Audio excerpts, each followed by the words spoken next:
दुधाची साय जमवली मी 10 दिवस आणि नंतर मी हे तूप बनवलंय। कसं बनवलंय हे नक्कीच तुम्ही बघा। हे बघा घरगुती तूप कसं झालेलं आहे, बघू शकता तुम्ही। नमस्ते मंडळी, हे बघा मी काचेच्या गिलासमध्ये दुधाची साय गोळा केली आहे। 8 दिवसाची आहे ही।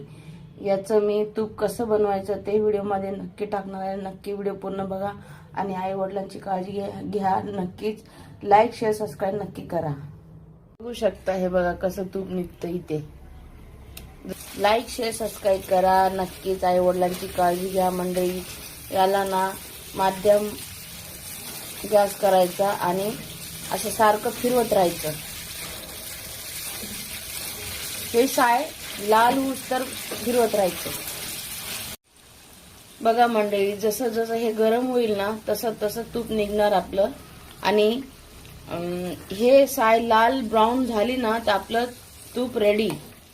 आणि असं सारखं फिरवत राहायचं। हे बघा कसं विरघळली आपली हे साय, दुधाची साय।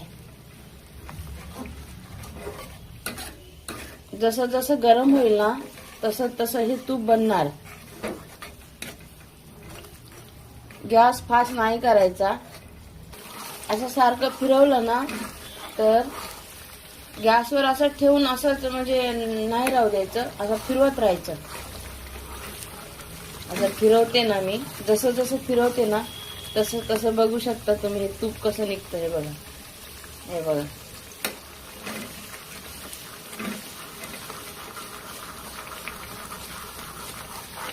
म्हणजे खाली चिटकून हे मंडळी सपोर्ट नक्कीच करा। कुकिंगचे पण मी ब्लॉग मध्ये व्हिडिओ यूट्यूबवर टाकलेली आहे, नक्कीच बघा तुम्ही शॉर्ट व्हिडिओ।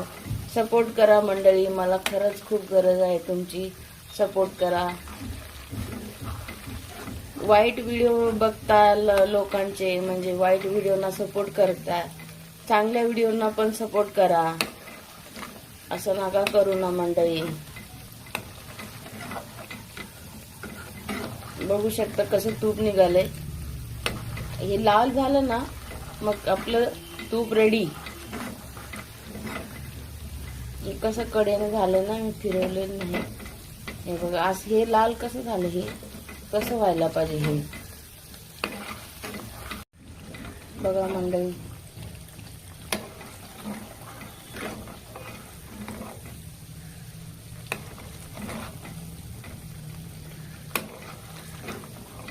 मंडळी मी एक गोष्ट सांगू